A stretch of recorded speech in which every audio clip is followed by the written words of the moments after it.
29,963 wananchi wa Viwege, tukishirikiana na wadau mbalimbali tunajenga kituo kikubwa cha polisi chenye OCD, chenye mkuu wa kituo na defenders zitalala pale. Naamini kupitia hilo tutakutokomeza uhalifu kabisa, kwani Viwege bila uhalifu inawezekana? Hatuwezi. Tutatokomeza wavuta bangi, wauza bangi na kadhalika na kadhalika. Na mimi sirudi nyuma. Kamanda mkoa wa shirikishi mwaka juzi nilipambana na nyinyi sana. Naomba kuanzia sasa tuanze pamoja haraka iwezekanavyo, nyumba kwa nyumba. Wauza bangi wote nao wajua, na wapeleka, huyu muuza bangi pusha kamata, huyu muuza bangi pusha kamata. Wavuta bangi wote tutakaowafahamu tutahakikisha tunawakamata, tunawapeleka kwenye vyombo vya sheria na mwachukulia hatua kweli. Tumechoka kukabwa, kukamatwa, kuibiwa na kutobolewa na bisibisi na wavuta bangi wa Viwege. Lakini wavuta bangi wa Viwege hawatoki Viwege peke yao, wanatoka Rada, wanatoka Mbondole, wanatoka Njia Nne, wanatoka sehemu mbalimbali mpaka Pugu. Kwa hiyo kwa ushirikiano wenu naomba tusimame sasa, tuondoe uhalifu. Lakini ndugu wananchi, mwanao akikamatwa usije kuniambia naomba barua ya zamani. Sitoi. Huo ndo mko wangu. Mhalifu yote ikamatwa ukimleta Viwege kwa serikali ya mtaa, sitoi barua. Mtendaji anajua, wajumbe wangu wa serikali ya mtaa anajua. Huyo atakayechukua barua ya zamana nikisikia, yeye ndo namchukua nampeleka akabadilishana na yule mhalifu. Naombeni sana tushirikiane. Mwanao kikamatwa usinifuate nyumbani kwangu kuniambia mwenyekiti nisaidie, sikusaidii. Mnatuharibia watoto wetu na vizazi vyetu na mnaharibu nchi kwa ujumla. Baada ya hapo, napenda nimkaribishe mheshimiwa diwani aongee na wananchi wa Viwege, awashukuru na awaeleze kile ambacho amekuja nacho ambacho kitaleta maendeleo kwenye kata ya Majoe Ilala kwa ujumla. Asanteni. Karibu mheshimiwa diwani. Viwege oye! Viwege oye! Mimi nayo machache kwa kuwa muda umekwenda sana, nitaongea haraka haraka.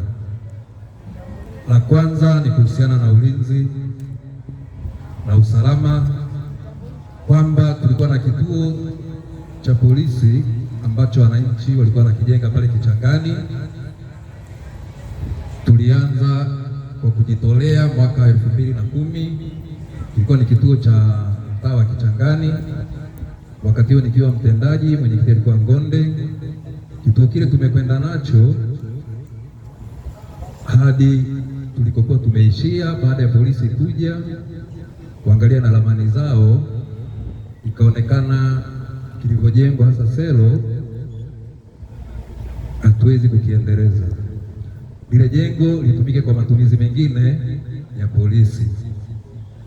Kwa katika mchakato, halmashauri wameongezea fedha zile, zimekuwa milioni 203 na tayari zipo na mkandarasi ameshakabidhiwa kukijenga kituo kingine kipya cha klasi C, na ametoa miezi 3 atakuwa amekabidhi kituo hicho ambacho kitakuwa na kila kitu ndani, maji, yani kimekuwa kimekamilika.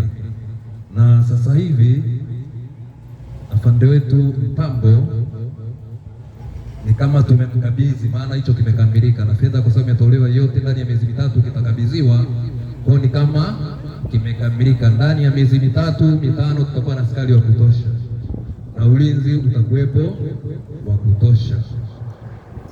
Nafikiri taarifa fupi hiyo, zimeshatolewa milioni 203. Ndani ya miezi 3 tutakabidhiwa kituo kilichokamilika. Tumeelewana hapo? Sio tena kile kwamba sio hiki kimefanyaje.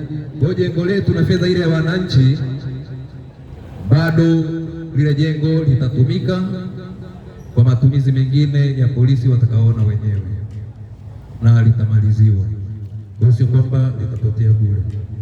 Nyingine ni kuhusiana na shule, amani yetu ya shule ya msingi kama tulivyokuwa tumekubaliana. hapo Viwege, ramani imekamilika ambayo ni ya shule ya msingi na sekondari. Kwa hiyo kilichobaki ni ufuatiliaji wa majengo ambao kwa sasa hivi halmashauri wanajenga majengo ya ghorofa. Kwa wataalamu watakuja watachora pale majengo, na bajeti yetu inayofuata yanaweza yakawepo, kwa sababu majengo ni ya gharama na shule tutajengewa pale. Sisi tumeelewana. Kwa bado wataalamu wachore yale majengo na baadaye tupate gharama zile, basi shule ijengwe. Na lingine tulikubaliana na walimu kuhusiana na michango ambayo ndio kilio kikubwa kwenye shule ya msingi na shule za sekondari. Michango imekuwa ni kero kwa wananchi na